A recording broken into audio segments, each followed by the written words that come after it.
embora diversos indicadores apontem a continuidade da bull run ainda nesse ano, tem um estudo em específico que eu vou dividir com vocês nesse vídeo que bota aí uma pulga atrás da minha orelha, pelo menos um alerta para quando a gente estiver próximo de setembro, outubro de 2025. Então, já deixa o seu like, eu vou te explicar tudo de maneira muito simples. É claro, se inscreva também, caso você ainda não esteja inscrito nesse canal Reserva da Liga Cripto. E seguimos lutando para restaurar o nosso canal oficial.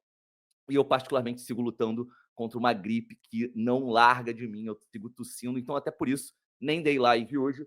Vou fazer esse vídeo mais curtinho, mas eu espero que esse estudo, apesar de simples, seja bastante útil para vocês navegarem no restante do ano de 2025, beleza? Então, família, sem mais delongas, eu estou no gráfico mensal do Bitcoin e a partir aqui de 2013, porque 2011, né, nesse gráfico aqui do Index, e até mesmo o BLX, que é um outro gráfico da vida toda do Bitcoin, a gente não tem ali o Bitcoin desde 2008, 2009, né? O gráfico começa aqui em 2010. Mas o ponto que a gente tem que prestar atenção aqui é exatamente em relação às máximas históricas e o rompimento dessas máximas na bull run vigente, né, no ciclo atual. Então, vamos lá. Para a gente começar, em 2011, né, o Bitcoin bateu algo em torno de 31, 32 dólares, era ali a sua máxima.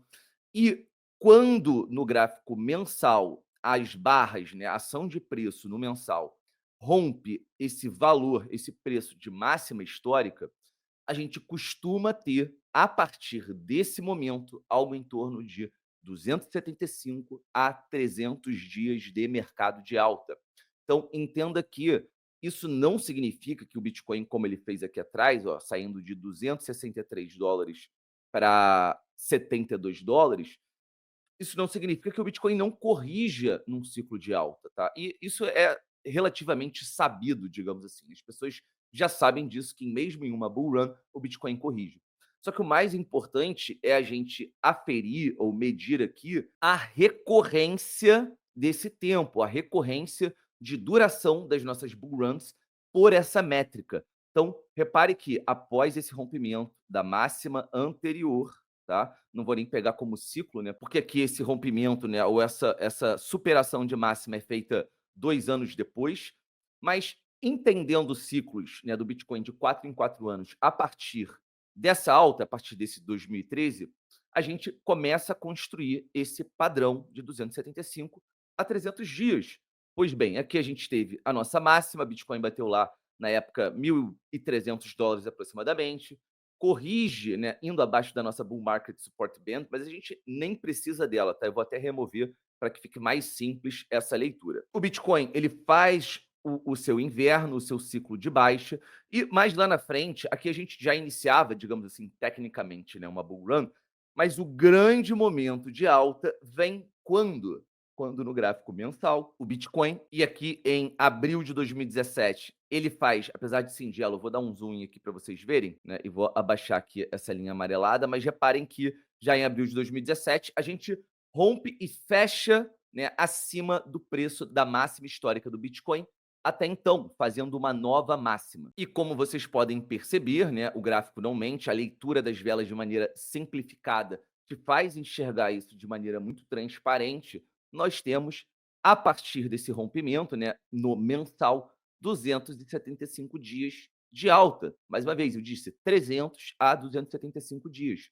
Pois bem, depois desse período, o Bitcoin passa por um inverno, período de correção, etc. A gente tem esse momento em que o Bitcoin já começa a valorizar, mas veja bem que o Bitcoin é 10 mil dólares em julho de 2020.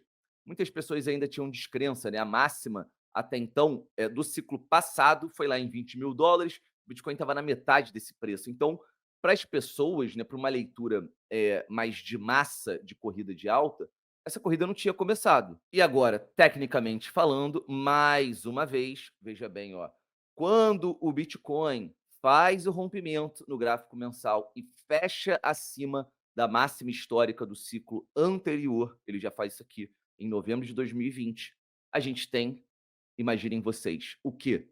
Mais 300 dias, tá, de mercado de alta, que inclusive tem aqui na sua metade, né, no meio desse período, 56% de correção, algo em torno disso, e mesmo assim, né, a gente dá algum jeito, o Bitcoin encontra um jeito de realizar uma nova máxima, já na verdade aqui em novembro de 2021, onde seria ali um período em que a gente já teria começado o nosso bear market dentro dessa métrica de 300 dias. Então aqui a gente pode até ter dois tipos de leitura, digamos assim.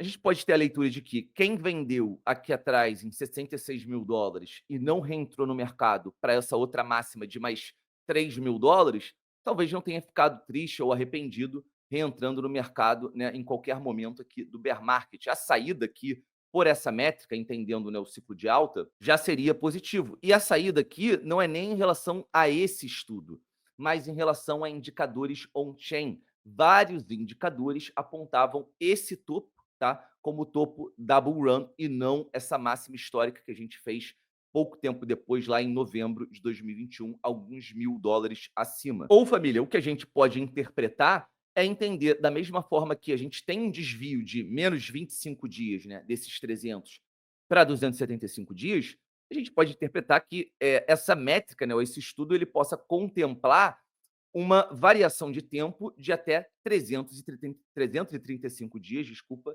de alta, após esse fechamento mensal acima da máxima histórica anterior. Pois bem, então isso traz a gente para o nosso ciclo presente, em que em novembro de 2024, tá? Era ano ainda do halving do Bitcoin, mas a gente já estava ali há um mês, praticamente, de adentrar o ano pós-halving, o ano que, após esse choque de oferta na mineração do Bitcoin, na oferta, né, em que o mercado tem em sua disposição, visto que a recompensa dos mineradores cai pela metade, então isso gera um choque de oferta.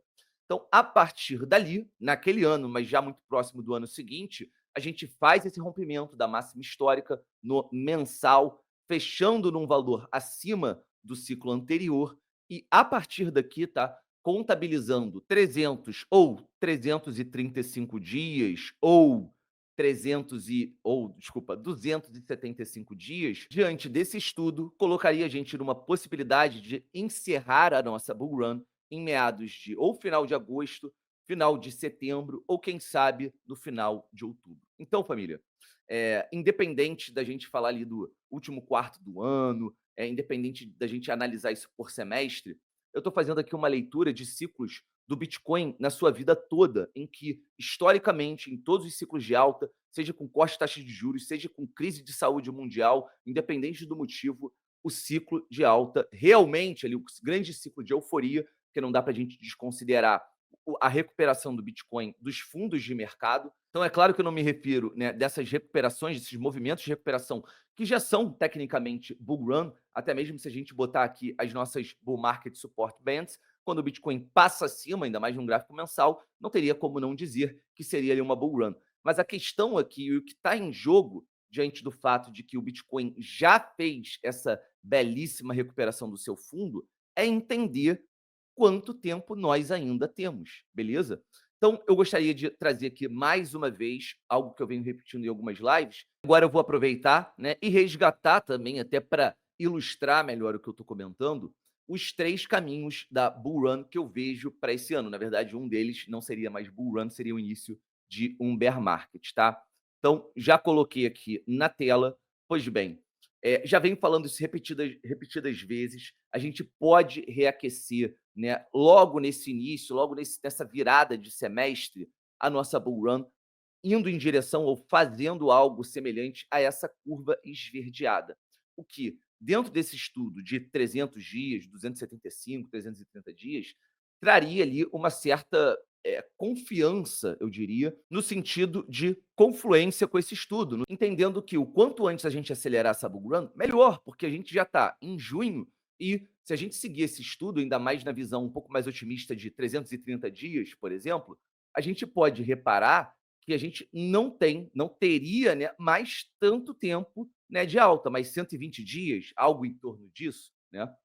Pois bem, se nós não reaquecermos agora, se a gente fizer uma espécie de correção e consolidação, como nós fizemos em junhos, tá, de anos passados ainda nesse ciclo, E aí eu vou dar uma breve pausa aqui no nosso gráfico mensal e vou entrar no gráfico semanal do Bitcoin. No semanal, percebam que em junho, tá, a gente chega num topo local, numa espécie de topo local. Topo esse que antecede uma breve correção, que a gente não só teve aqui, mais tardiamente, tá? Foi em julho, mas nós tivemos ao longo desses 2 meses, dos próximos meses, um período de consolidação, de correção, apesar deles não serem idênticos, né? Serem rimados exatamente ali no tempo, mas digamos que numa análise de trimestre, esse trimestre, nos últimos anos, no ano de 2023, no ano de 2024, que a gente já tinha bull run, a gente tem a questão do verão europeu, tudo aquilo que a galera vende, né, e se afasta dos mercados. Pode não ser assim, mas se for, como foi nos anos passados, a gente pode ter sim uma breve correção agora de curto prazo, uma consolidação. Só que a minha preocupação disso é quanto tempo vai demorar essa consolidação. Quanto tempo a gente iria resfriar o mercado, mais uma vez, tendo em mente que faltariam algo em torno de 120 dias para conclusão do período mais quente da nossa bull run. E por fim, é claro, família, se a gente revisitar zonas, né, abaixo desses $72.000, até tendo em mente zonas estruturais locais aqui muito importantes a níveis de suporte que a gente respeitou no momento mais crítico, eu diria, da nossa bull run. Se a gente perde esse patamar, né, mesmo que a gente revisite zonas de $80.000, mas perder esse patamar seria drástico, né? Seria muito ruim essa leitura, pelo fato de que o Bitcoin nunca faz isso.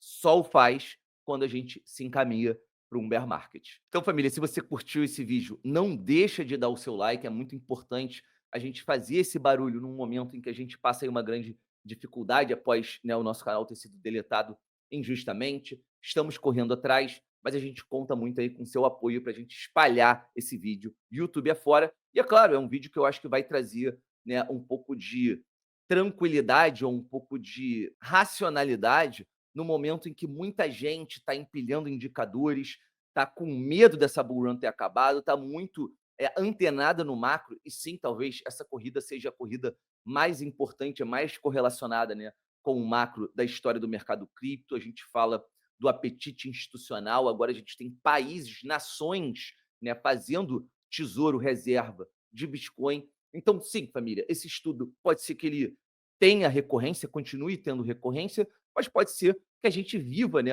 uma espécie de ciclo estendido, né, que algumas pessoas já vêm comentando. Então, eu vou encerrar esse vídeo por aqui. Deixa aqui nos comentários a sua opinião, se você concorda com essa leitura, se você não concorda, ou se você entende, né, essa leitura de ciclos de uma outra maneira, tá? Eu estou bastante curioso para saber a opinião de vocês. E claro, só ressaltando, né, todos os benefícios da Liga Cripto estão aqui no nosso Linktree, e esse vídeo, né, não seria diferente, mais um vídeo apoiado pela nossa parceira Bybit, a melhor plataforma de trade do mercado cripto, seja spot, seja alavancagem. Faça o seu teste aqui com o link da Liga Cripto e participe também de airdrops que a gente faz semanalmente para a nossa comunidade de Bitcoin e Ethereum.